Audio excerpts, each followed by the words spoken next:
So the next important topic for the quick revision is the scleroderma. So this particular scleroderma, it is also called as the systemic sclerosis, and this is also an inflammatory disorder, and it is a disorder which is characterized by abnormal accumulation of the fibrous tissue.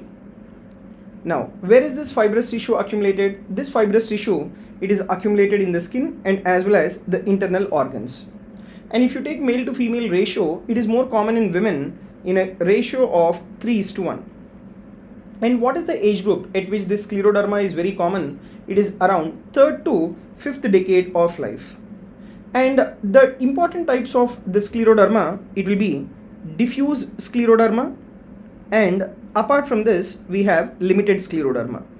Now, apart from the diffuse and limited scleroderma, we have another form of scleroderma called localized scleroderma.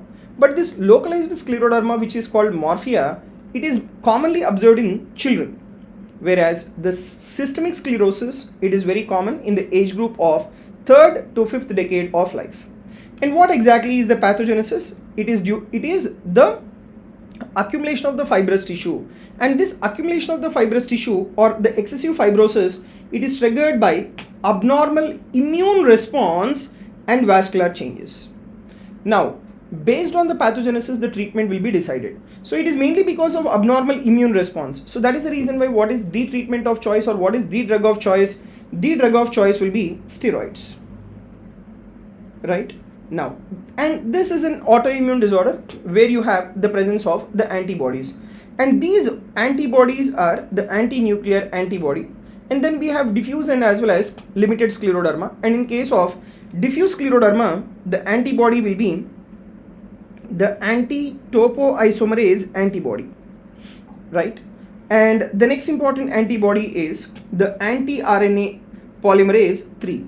Whereas for limited scleroderma, right, for limited scleroderma, the antibody will be anti-centromere antibody, right? Anti-centromere antibody. That is for limited scleroderma. Then what will be the clinical presentation of these patients? So the earliest manifestation in patients with systemic sclerosis will be Raynaud's phenomena.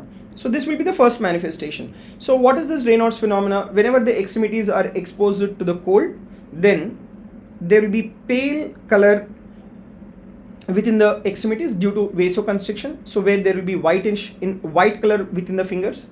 Followed by that, there will be increase in the quantity of reduced hemoglobin, and that we call it as cyanosis. So there will be blue color appearance of the fingers, and followed by that there will be reflex vasodilatation, and because of which there will be redness within the fingers.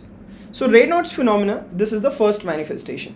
And followed by that, if you take the skin involvement will be in the form of the sclerodactyly. That is the earliest skin manifestation, where you have fibrous tissue accumulation within the skin of the digits, that we call it as sclerodactyly.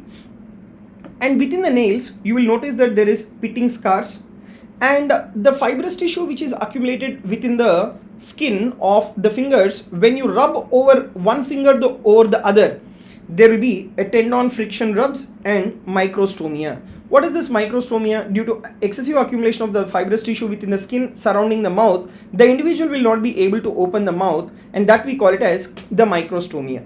So that is about the skin involvement.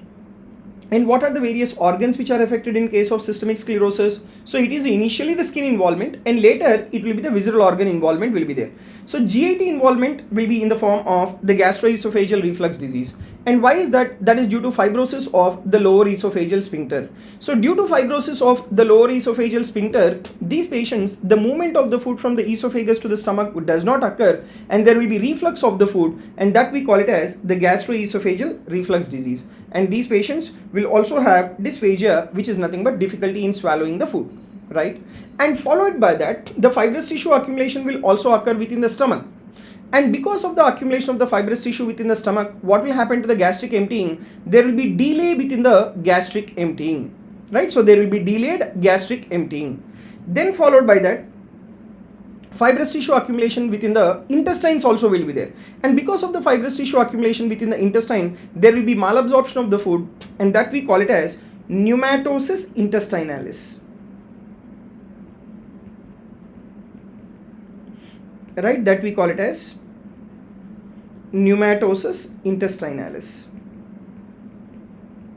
Okay, so because of the fibrous tissue accumulation within the intestine, there will be malabsorption of the food. So the food which is there within the intestine will not be absorbed, and that will be acted upon by the gut bacteria or colonic bacteria. So there will be excessive gaseous production because of the fermentation, and that we call it as pneumatosis intestinalis, right?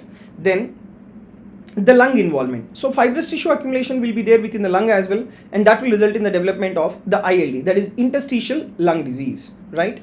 And because of the interstitial lung disease, these patients will have the hypoxia. And because of the hypoxia, there will be pulmonary artery vasoconstriction, and due to pulmonary artery vasoconstriction, these patients will develop the pulmonary hypertension. And because of the pulmonary hypertension, there will be increased afterload on the right ventricle, resulting in the cor pulmonale. And the cause of death in these patients is mainly because of the pulmonary hypertension. Now, what will be the kidney involvement? The fibrous tissue accumulation will be there even within the renal artery, resulting in renal artery stenosis. And due to renal artery stenosis, there will be activation of RAS, resulting in the hypertension. So, development of hypertension secondary to renal artery stenosis in a patient with systemic scleroderma is called as scleroderma renal crisis, where there will be excessive rise in the blood pressure of the individual. Then cardiac involvement. So fibrous tissue will also accumulate within the heart, resulting in diastolic dysfunction, right? So basically the cardiac involvement will be in the form of development of the restrictive cardiomyopathy, right? That will be in the form of restrictive cardiomyopathy. But what is the cause of death? The cause of death is mainly due to pulmonary hypertension. Now, if you take the forms of scleroderma, we have limited and as well as the diffuse scleroderma. So you take limited scleroderma. Limited scleroderma is that where there will be a very slow progression of the skin involvement, and visceral organ involvement will be very late in case of limited scleroderma. And one of the very important presentation of the limited scleroderma is the CREST syndrome. Right, it is CREST syndrome.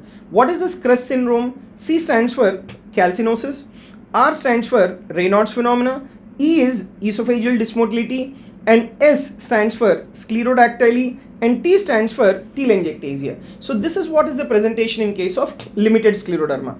Then followed by that diffuse scleroderma. So diffuse scleroderma is that which involves the skin and as well as the multiple organs, right? Which involves the skin and as well as multiple organs. So these are the two important forms of the scleroderma, limited and as well as diffuse scleroderma. Now, what are the autoantibodies? ANA will be positive, but please remember the anti-nuclear antibody, it is like non-specific. It is positive in multiple conditions like systemic lupus erythematosus also, right? And next is the specific antibodies, that is anti-topoisomerase antibody and anti-centromere antibody. But this anti-topoisomerase antibody, it is positive in case of diffuse form of scleroderma, whereas the anti-centromere antibody, this is associated with limited disease and as well as the CREST syndrome. So that is what is the anti-centromere antibody, which is present only in limited scleroderma. So this is about the autoantibodies. So in the workup, because this is an inflammatory disorder, the ESR will be positive, ESR will be raised, anti-nuclear antibody will be positive. Then you need to do CT or MRI to look for the lung involvement. And what will be the lung involvement? The lung involvement will be in the form of the interstitial lung disease. So when you do a pulmonary function test in these patients with the scleroderma, you will have a pattern of the restrictive lung disease, where you will notice that the FEV1 by FVC, either it is normal or increased, right? FEV1 by FVC, it is either normal or increased. That is what you observe in the pulmonary function test. And when you do a DLCO, that is diffusion capacity of the lung for carbon monoxide, diffusion capacity of the lung for carbon monoxide will show you that there is decreased DLCO, right? There is decreased DLCO, and that is because of the interstitial involvement by the fibrous tissue accumulation. So DLCO will be reduced.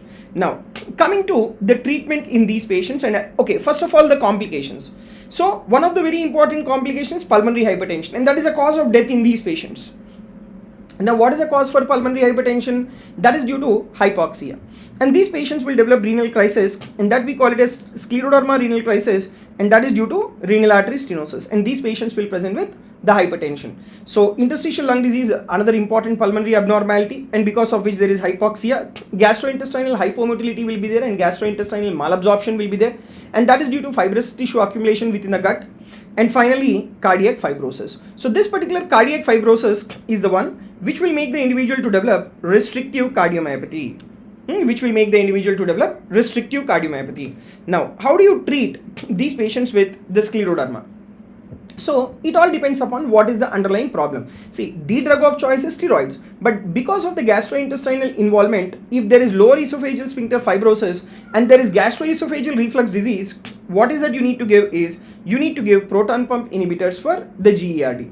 Then you need to give NSAIDs for arthritis. So there is interstitial lung disease. So for the lung involvement, for the interstitial lung disease, you need to give mycophenolate mofetil or cyclophosphamide or nintedanib should be given. Now, what is the cause of death in these patients? That is pulmonary arterial hypertension.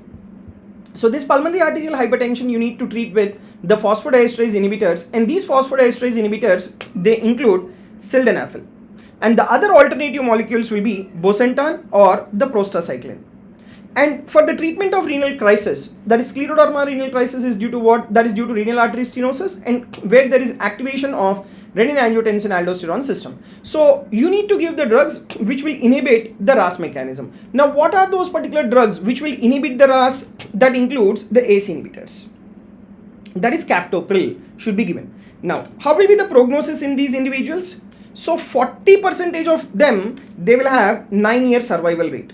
But there are certain points which will tell you that there is poor prognosis in patients with systemic sclerosis. So the poor prognosis, it is associated with the diffuse disease. So you have localized scleroderma, limited scleroderma, and diffuse scleroderma. Out of this, the diffuse scleroderma, it is associated with poor prognosis. Why? Because there is rapid skin involvement and followed by rapid visceral organ involvement. So that is the reason why they have poor prognosis. Black ethnicity, older age, lung involvement, all these are said to be a poor prognostic factors in patients with systemic sclerosis, right? Now, after having discussed about systemic sclerosis or the scleroderma, the next important topic for the quick revision will be the Behçet syndrome, right? So Behçet's, it is the another name for this is, it is also called oro-oculogenital syndrome.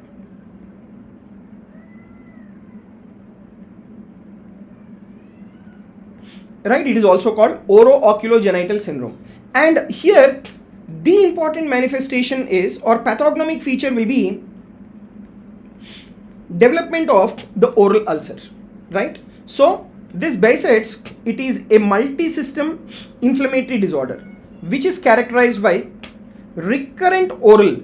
So recurrent oral in the sense the ulcers, they appear almost 2 to 5 times in a year, and they are very painful ulcers. Next is genital ulcers, skin lesions, ocular involvement, and there will also be inflammation of the vessel resulting in vasculitis. And this is very common in age group between 20 to 30 years. And in which countries it is very common? This Behçet's, which is also called oro-oculogenital syndrome, it is very common in the countries that is along the ancient Silk Road regions. That includes like Turkey, Iran, Japan, and as well as the China. And what is the HLA association in patients with the Behçet's? That is the HLA-B51. Whereas in seronegative arthritis like ankylosing spondylitis, it is HLA-B27. Whereas in Behçet's, it is HLA-B51. But this gene is neither necessary nor sufficient for the disease. And what is the key symptoms I have said? That is oral ulcers, and that too recurrent oral after stomatitis. And it's a superficial ulcer, it's a very painful ulcer, and whenever the ulcer appear, they appear almost 2 to 5 in number. Next is genital lesions. So genital lesions also, they are painful lesions, but they will scar. But in case of the oral ulcers, there is no scar formation. Whereas genital ulcers or the painful lesions that can scar. And skin involvement will be in the form of the erythema nodosum, or there will be pustular or the acneiform eruptions can be there. And ocular involvement will be in the form of anterior or posterior uveitis, and this anterior or posterior uveitis is the one which will increase the risk of development of blindness in patients with the Behçet syndrome. Then apart from the oral, genital and ocular, even there is involvement of CNS, gastrointestinal and vasculitic component. So CNS involvement will be in the form of the sterile meningitis, right, where you don't have any infectious organism. Cranial nerve palsy is very common. Encephalitis and seizures are the one which will occur, and this is the CNS manifestation. Now what will be the gastrointestinal involvement? Gastrointestinal involvement will be in the form of the aphthous ulcers, and these aphthous ulcers are in the ileum and as well as the cecum. And if you take the vascular involvement, that will be in the form of vasculitis. And which particular vessel is commonly affected? It is pulmonary artery. So these patients develop what is called pulmonary artery aneurysms. And next to this, there will be deep vein thrombosis and cerebral sinus thrombosis. So vascular involvement in the form of pulmonary artery aneurysm, deep vein thrombosis and cerebral sinus thrombosis. And arthritis, where there is involvement of the joint, and that too a non-deforming arthritis affecting the large joints, right, affecting the large joints. So this will be multiple organ involvement in patients with the Behçet's: oral ulcers, genital ulcers, skin lesions in the form of erythema nodosum, pustular or papillar lesions, CNS involvement, gastrointestinal involvement, vascular involvement, and then the arthritis. Now what are the complications in case of Behçet's? Very important complication is the pulmonary artery aneurysm, which ruptures can result in the development of a life-threatening hemorrhage. And these patients also will develop thrombophlebitis, and because of the anterior and posterior uveitis, the very important complication is development of blindness. And what is the diagnostic feature? The definitive diagnostic feature is the painful oral ulcers. Then genital ulcer. But these genital ulcers, as I have said you, it will scar. Skin involvement in the form of the erythema nodosum, right? And there will be positive pathergy test. So it is a skin hyperreactivity test, which is nothing but a positive pathergy test. Then how do you work up these patients with the Behçet's? The workup in patients with the Behçet's is that there is no specific diagnostic test. The acute phase reactants, they are elevated. And what are these acute phase reactants? These acute phase reactants are the ESR and as well as the CRP, they are elevated. And you need to do the HLA association, that is HLA-B51 may be present. Coming to the treatment, see, these patients are having the mucocutaneous lesions. So how do you treat these mucocutaneous lesions? These mucocutaneous lesions, they are treated by either colchicine or topical corticosteroid or the apremilast. But if the individual is having a very severe form of Behçet's, then they have to be given prednisolone or azathioprine has to be given.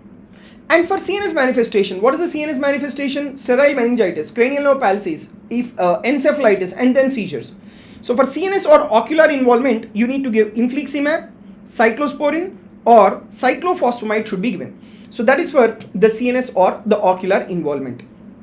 Coming to the prognosis, these patients, they can have normal life expectancy, but significant morbidity due to complications like blindness and vascular events. So the quality of the life will be reduced. And why is this quality of the life reduced? That is because of the blindness due to anterior and posterior uveitis, and there will be like vascular events in the form of pulmonary artery aneurysm, which will rupture, that will result in the development of the hemorrhage.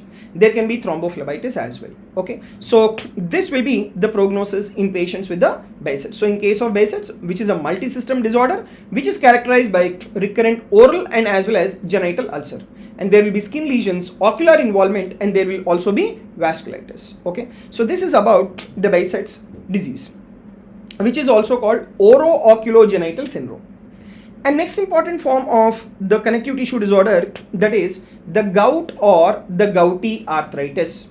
Now, in case of gout or gouty arthritis, please remember, it is a disorder, right? It is a disorder which is characterized by increase in the uric acid level, right? And this particular gout or gouty arthritis, it is the disorder of the purine metabolism.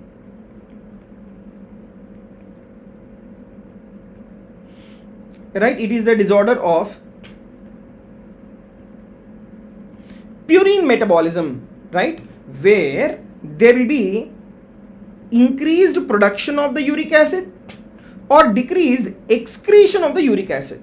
So this particular individuals, they are characterized by hyperuricemia, right?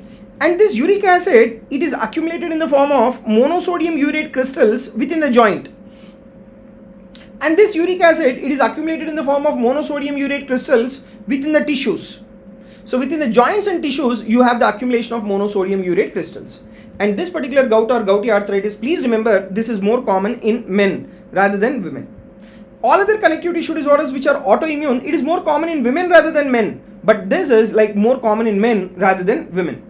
And they typically present after 10 to 30 years of asymptomatic hyperuricemia. Almost 10 to 30 years, they will be having hyperuricemia, but they will not be having any clinical manifestation. But what is the pathophysiology? That is hyperuricemia. That is mainly when the uric acid levels are more than 7 millimoles per liter. That increased uric acid will get supersaturated. And you have the accumulation of urate crystals within the synovial fluid. Okay, so crystal deposition and the inflammation, that is the pathophysiology in patients with the gout. And what is that crystals? That is monosodium urate crystals will be there. And what is the joint which is commonly affected? The joint which is commonly affected is the first metacarpophalangeal joint. That's the most common joint. Followed by the first metatarsophalangeal joint, where there is accumulation of the uric acid and the inflammatory substances, and that will result in what is called tophi formation, right? Then followed by the first metatarsophalangeal joint, you have the involvement of the midfoot, ankle, and as well as the knee. So these are the other joints which are commonly affected. And what are the risk factors for the development of gout or gouty arthritis? The risk factors include the alcohol consumption, obesity, high purine diet, use of thiazide or loop diuretics, cyclosporin, and low dose salicylates. See, high dose salicylates, they are used in the treatment, right? They reduce the inflammation, but it is low dose salicylates which will accumulate in the form of the uric acid crystals. Okay, so these are the precipitating factors of the gout. And what is the diagnostic feature? Definitely it is hyperuricemia. But one point is, the uric acid levels may be normal in patients with gout or gouty arthritis during the acute attack. During acute attack, what will happen is the entire uric acid which is there in the serum or the plasma will go and accumulate within the joint. So within the joint, it is accumulated in the form of monosodium urate crystals. So at that time, when you do a serum uric acid levels, the serum uric acid levels may be normal, right? And when you do a synovial fluid analysis will demonstrate the presence of negatively birefringent monosodium urate crystals, right? Negatively birefringent, needle-shaped monosodium urate crystals. And when you do X-ray or the radiography of that first metatarsophalangeal joint, you will notice that there is a punched out erosions, and that we call it as the rat bite erosions. Then how do you treat these patients with gout? You need to know what are the drugs for acute attacks and for the chronic gout. So for acute attack, the drugs that we give is the NSAIDs. The drug that we give is NSAIDs. And among the NSAIDs which is being preferred, that is indomethacin is being preferred, right? Indomethacin is being preferred. And what are the other drugs that we give in case of acute attacks of the gout? That includes colchicine, glucocorticoids for severe disease. Okay, so indomethacin, colchicine, glucocorticoids for severe disease. But in case of chronic gout, we give xanthine oxidase inhibitor and as well as the uricosuric drugs. Now, if you take the xanthine oxidase inhibitors, that includes allopurinol and as well as febuxostat. They inhibit the uric acid synthesis. And febuxostat, it is very much preferable in the individuals with gout where there is renal involvement. So, if there is impaired renal function test, then the preferable drug will be the febuxostat. Then you also have the uricosuric agents, and these uricosuric agents will be probenecid. So, this probenecid will increase the uric acid excretion. Okay. And next you need to be aware of the complication where you have the chronic tophaceous gout, where tophi accumulation will be there within the soft tissue, right? And the uric acid also accumulates within the kidney, resulting in gouty nephropathy. And there can also be the urate stones in patients with gout or the gouty arthritis, right? Now, after having discussed about gout or gouty arthritis, next you need to be aware of another important clinical condition called pseudo-gout. So, pseudo-gout, it mimics the gout, but it involves accumulation of calcium pyrophosphate, right? Involves accumulation of calcium pyrophosphate. Whereas in gout, it is monosodium urate crystals, which are negatively birefringent. Whereas here, calcium pyrophosphate, which is positively birefringent. And what is the joint which is commonly affected? The joint which is commonly affected is the knee joint.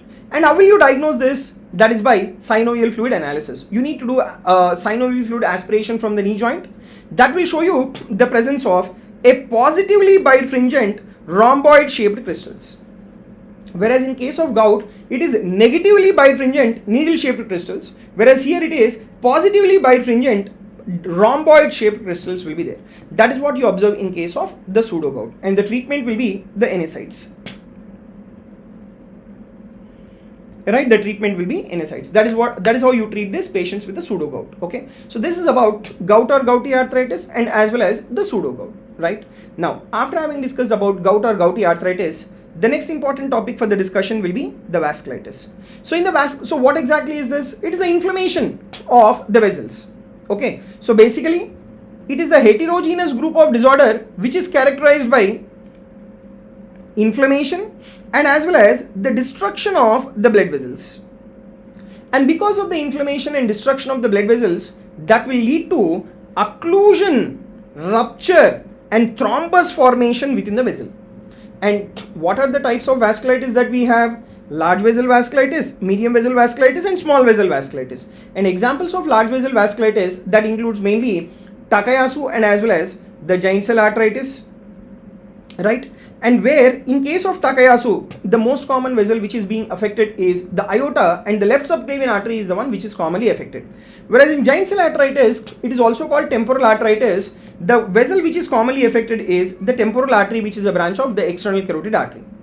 Then you take the medium vessel vasculitis. Medium vessel vasculitis, it mainly affects the visceral arteries, and the examples of this will be polyarthritis nodosa, Kawasaki disease, and then thromboangiitis obliterans. Right, thromboangiitis obliterans. Okay, so this thromboangiitis obliterans, this is also called as the Buerger's disease. Whereas small vessel vasculitis, it mainly affects the arterioles, venules and as well as the capillaries.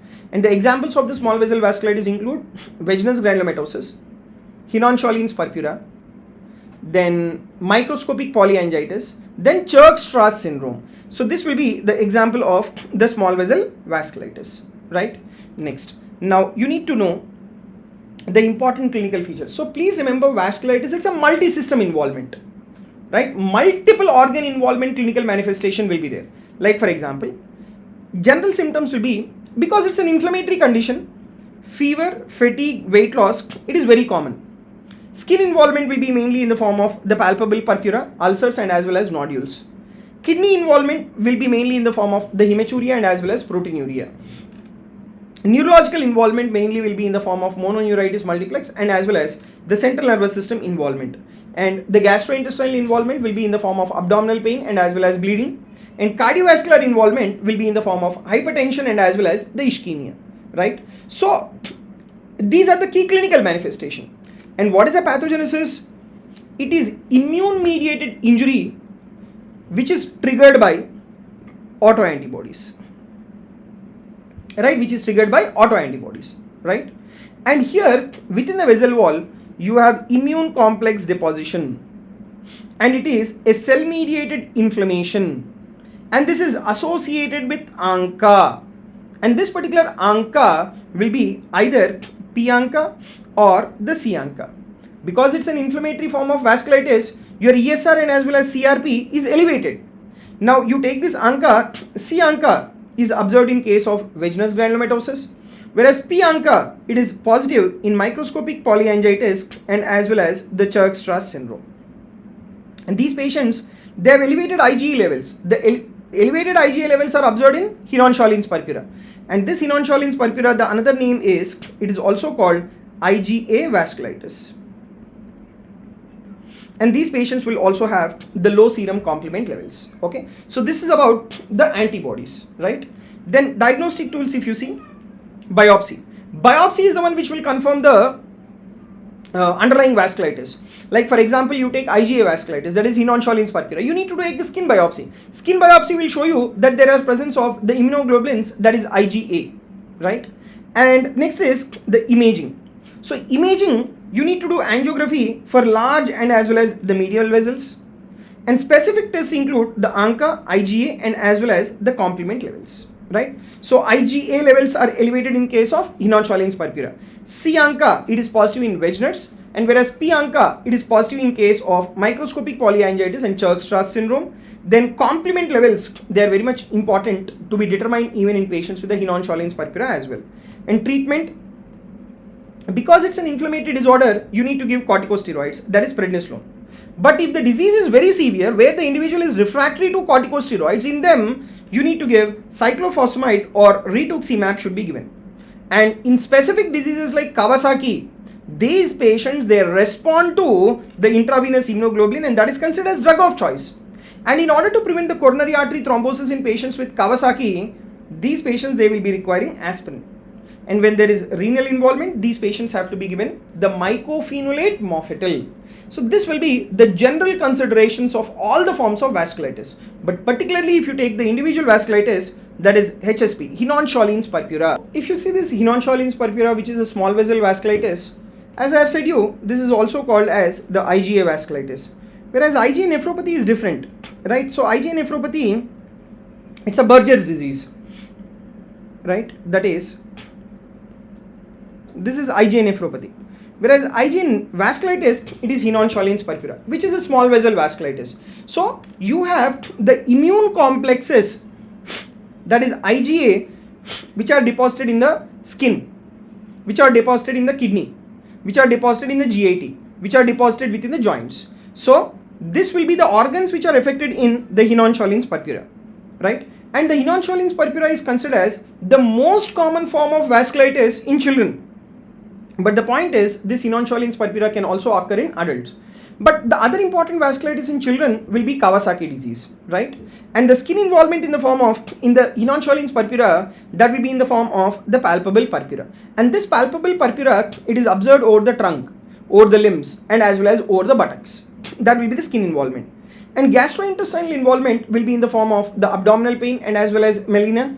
And renal involvement will be in the form of the hematuria and as well as the proteinuria, right? And this proteinuria, it is mainly due to glomerulonephritis, right? Then joint involvement will be in the form of the arthralgia or arthritis. So this will be the clinical features that you will have. So you can just remember it as a mnemonic, okay? H, that is hematuria, kidney involvement. S, skin involvement, where there is purpura over the skin, right? That is mainly over the lower limbs, buttocks and as well as trunk. P stands for pain within the joints and pain in the abdomen. So these are the 4 organs. How will you confirm the biopsy? How will you confirm the diagnosis? That is by biopsy. And the biopsy will show you that there is presence of IgA and as well as C3 deposition. And that we call it as leukocytoclastic vasculitis. And when will you do renal biopsy? In severe cases, we do renal biopsy. So clinical manifestations will be in the form of palpable purpura, abdominal pain, and as well as the hematuria, right?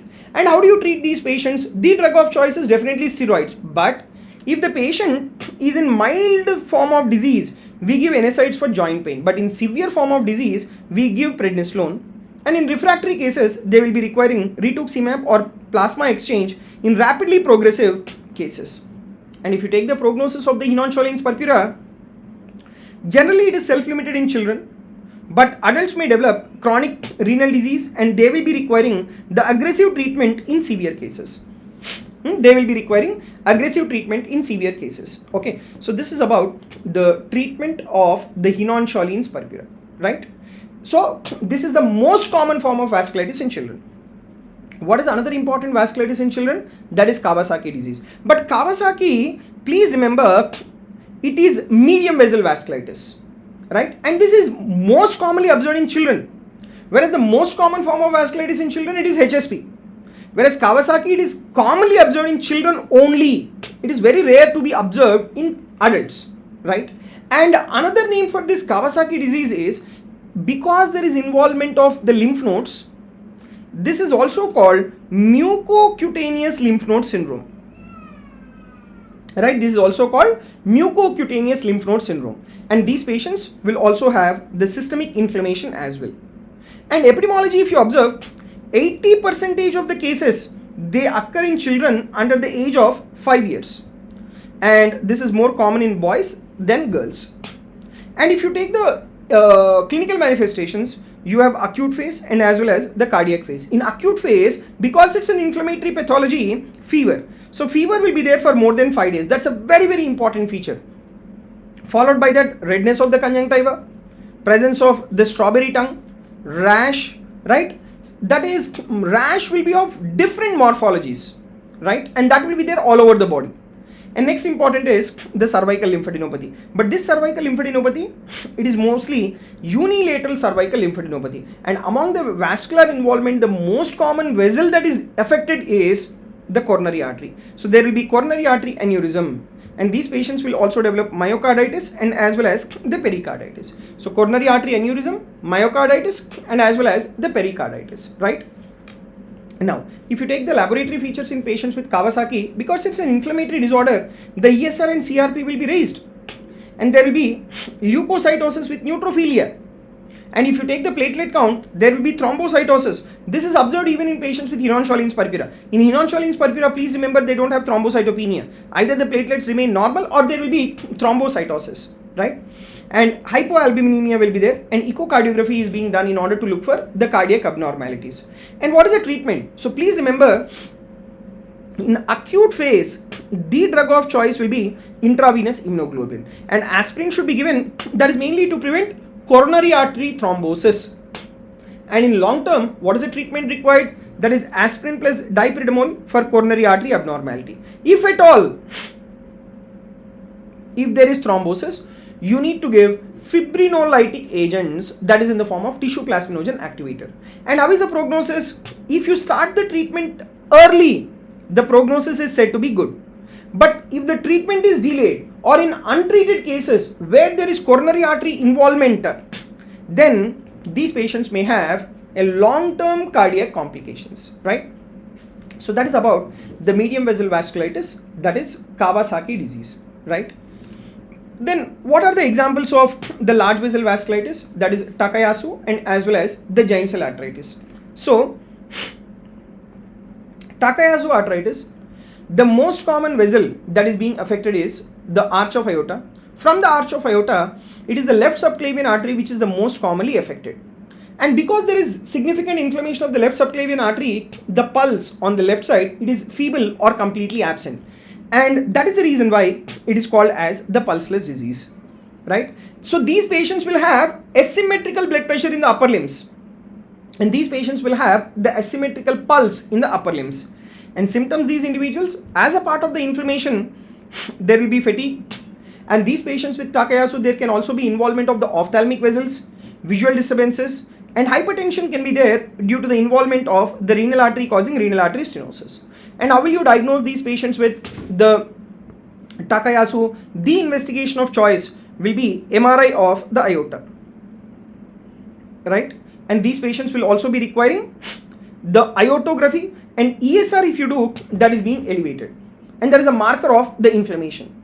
And how do you treat these patients? So the treatment in these patients is that you need to give corticosteroids, right? You need to give corticosteroids because it's an inflammatory pathology.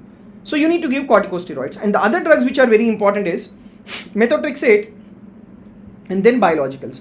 So this will be the treatment in case of Takayasu arthritis, which is one of the example of large vessel vasculitis.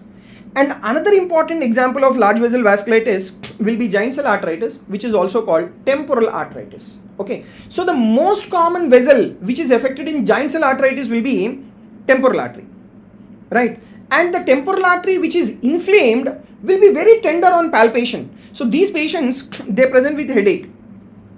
And the very important difference in the age between Takayasu and as well as giant cell arthritis is, in Takayasu, the age of the individual is less than 50 years. Whereas in giant cell arthritis, the age of the individual is usually more than 50 years. And what is an important feared complication in patients with the giant cell arthritis? Due to the involvement of the ophthalmic artery, these patients can have a sudden visual loss, right? And temporal artery is also the one which will supply to the muscles of the mastication. So these patients, upon repeated chewing, there will be very severe pain within the jaw due to reduced blood supply, and that we call it as the jaw claudication. And how will you diagnose? The investigation of choice will be temporal artery biopsy, and temporal artery biopsy will show you that there is granulomatous inflammation. And because it's an inflammatory disorder, the ESR will be elevated. And what is the treatment of choice or drug of choice? That is the prednisolone. And the additional alternative drug that you should give is the tocilizumab. So this is about the giant cell arthritis, which is an example of the large vessel vasculitis, right? Then coming to the medium vessel vasculitis. One is Kawasaki and the other important is PAN. Kawasaki already we have discussed. The next important is the polyarthritis nodosa.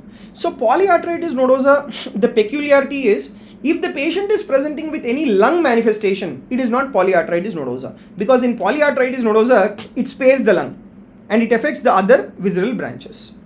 So cardiac involvement will be in the form of hypertension. Neurological involvement will be in the form of mononeuritis multiplex. GIT involvement will be in the form of the melena. And how will you diagnose this Kawasaki? So diagnosis of the Kawasaki, it is by biopsy. Biopsy will show you that there is necrotizing inflammation or necrotizing arthritis, and the drug of choice will be corticosteroids, and in refractory cases you need to give cyclophosphamide. So this will be the polyarthritis nodosa, which is a medium vessel vasculitis, right? Then coming to small vessel vasculitis. So small vessel vasculitis, what are the examples? Vaginous granulomatosis, 𝐒𝐻-Danlos syndrome, microscopic polyangiitis, and then 𝐒𝐮𝐻𝐬𝐴𝐻 purpura. So 𝐒𝐮𝐻𝐬𝐴𝐻 purpura already we have discussed. Mainly you see the vaginous. So vaginous, the another name for this is granulomatosis with polyangiitis, and this vaginous is characterized by a triad where you have the involvement of upper respiratory tract, lower respiratory tract, and you have the involvement of the kidney. So upper respiratory tract involvement will be in the form of the sinusitis, and there will be collapse of the nasal bridge, and that will give you what is called a saddle nose deformity. And renal involvement or kidney involvement will be in the form of the hematuria, right? So this will be the symptoms. And lung involvement can also be there, where there will be nodules or cavities within the lung. And diagnosis, the investigation of choice will be 𝐶-ANCA. But when you do a biopsy, you will have the granulomatous inflammation where you have the presence of the granulomas. And how do you treat these patients? So the treatment is by rituximab or cyclophosphamide, which are the immunosuppressive agents. So that is about the treatment in case of vaginous. Next is 𝐒𝐻-Danlos syndrome, which is the eosinophilic granulomatosis with polyangiitis. So characteristic feature in case of 𝐒𝐻-Danlos will be asthma and the eosinophilia, right? And apart from asthma, the other features in these patients will be the peripheral neuropathy and as well as the skin nodules. And these patients with 𝐒𝐻-Danlos and microscopic polyangiitis, the 𝐶-ANCA will be positive and the eosinophil levels are being elevated. And this is also because it's an inflammatory disorder. The drug that we definitely give is corticosteroids. And apart from corticosteroids, the other drugs which are very much effective in these patients will be azathioprine, then mepolizumab, right? Azathioprine and mepolizumab. So that is 𝐒𝐻-Danlos. So in 𝐒𝐻-Danlos, asthma, eosinophilia, these two are very, very important. Vaginous, upper respiratory, lower respiratory, and kidney involvement. These three are very, very important. Then coming to microscopic polyangiitis, where you have the involvement of the arterioles, venules, and capillaries. So the symptoms will be in the form of the pulmonary hemorrhage and as well as the glomerulonephritis. Symptoms will be in the form of pulmonary hemorrhage and the glomerulonephritis. And how will you diagnose this microscopic polyangiitis? Where the 𝐶-ANCA will be positive and the biopsy will show you that there is necrotizing vasculitis, right? Biopsy will show you necrotizing vasculitis in microscopic polyangiitis, and as well as the necrotizing inflammation will also be observed in case of the 𝐒𝐻-Danlos syndrome as well. Then if you take the treatment in microscopic polyangiitis, rituximab and as well as cyclophosphamide should be given. That is in case of the microscopic polyangiitis. 𝐒𝐮𝐻𝐬𝐴𝐻 purpura, already we have discussed, it is nothing but the IgA vasculitis, which is a small vessel vasculitis, right? So that is about the vasculitis component. And the last topic for the quick revision in connective tissue disorders will be sarcoidosis. This is also a multi-system disorder. This is a disorder where you have non-caseating granulomatous inflammation, right? So you have non-caseating granuloma, and this non-caseating granuloma, it is present in the lung and as well as other organs. So the most common organ involvement will be lung, and that lung involvement will be in the form of interstitial lung disease. And other important hallmark feature in patients with sarcoidosis will be bilateral hilar lymphadenopathy. And these patients, it is commonly in blacks and the age group 20 to 40 years. Pathogenesis, if you see, It's an immune-mediated reaction. What is the antigen here? The antigen is Propionibacterium acnes, Mycobacterium tuberculosis. They are the one which will trigger the immune response, right? So these antigens, they are taken up by the antigen presenting cells, and these antigen presenting cells, they activate CD4 plus lymphocytes, and that will lead to the granuloma formation. And in these individuals, you have the presence of the inclusion bodies. What are the inclusion bodies? That is Schaumann bodies, asteroid bodies, then residual bodies. So these are the inclusion bodies that are observed in case of the sarcoidosis, and the most common organ which is affected is lung, and lung involvement will be mainly in the form of interstitial lung disease, and skin involvement in sarcoidosis will be in the form of lupus pernio, right? Lupus pernio, where there will be purple blue rash over the face, and lymph node involvement will be in the form of bilateral hilar lymphadenopathy, and cardiac involvement will be there, and that cardiac involvement in these individuals will be in the form of the restrictive cardiomyopathy, right? But the cardiac involvement is rare. But if at all, if there is cardiac involvement, these patients can develop arrhythmia, and that can make the individual to develop a sudden cardiac death. So this will be the most common organs which are being affected. And if you take the clinical features in these individuals, lung involvement, right? Because of the interstitial lung disease, these patients will have dry cough. There will be exertional dyspnea, and bilateral hilar lymphadenopathy will be there, right? Skin involvement will be in the form of erythema nodosum and lupus pernio. And lymph nodes, that is enlarged hilar lymph nodes, that will be impinging on the airway, causing narrowing of the airway, and that will result in the development of 𝗓s.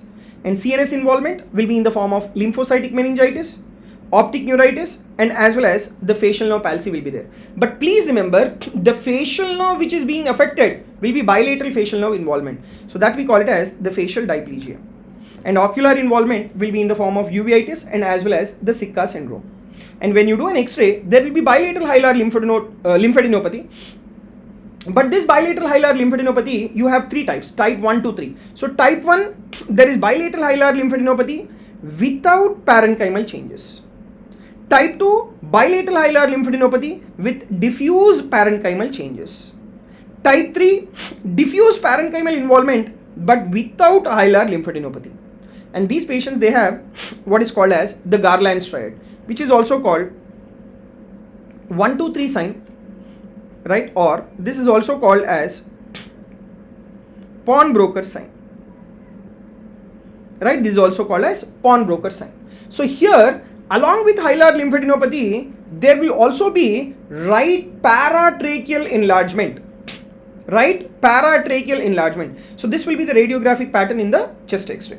Then if you take the laboratory findings, because it's an inflammatory disease, ESR will be elevated, and there will be leukopenia in these patients. And 5% of patients, they will have hypercalcemia and hypercalciuria. Why? Because this non-caseating granulomatous material will produce 1-alpha hydroxylase, and that will increase the synthesis of vitamin D, and that will cause hypercalcemia and as well as hypercalciuria. And this non-caseating granulomatous material will also produce the ACE, and thereby there will be elevated angiotensin converting enzyme levels.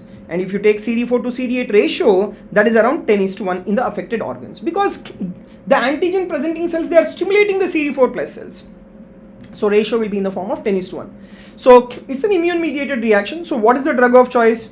That is, okay, and how will you diagnose? The investigation of choice is biopsy, which will show you a non-caseating granuloma. And one of the age-old tests will be 𝐒𝐮𝐬𝐫𝐞 test. Chest X-ray will show you that there is bilateral hilar lymphadenopathy, and there can be even Garland's triad. The special signs will be, in case of gallium studies, we do a gallium uptake studies. So in gallium uptake studies, you will notice lambda sign and as well as panda sign. So lambda sign is that where there is increased gallium uptake in the two hilar lymph nodes and as well as right paratracheal lymph nodes. Panda sign is that where there is increased gallium uptake in the lacrimal glands and as well as the parotid glands. And how do you treat these patients? The drug of choice will be corticosteroids, that is prednisolone. And in those individuals who are not responding to corticosteroids, in them you need to give methotrexate or azathioprine or infliximab should be given. And then what exactly is the indication for therapy with methotrexate or azathioprine or the infliximab? Whenever there is CNS involvement, whenever there is cardiac involvement, Whenever there is progressive lung lesions, in them you can give this methotrexate or azathioprine or infliximab, right? Then how will you make out the prognosis? See, if there is hilar lymphadenopathy alone, or if there is erythema nodosum alone, then it is said to be having good prognosis. When will you consider it to be a poor prognosis?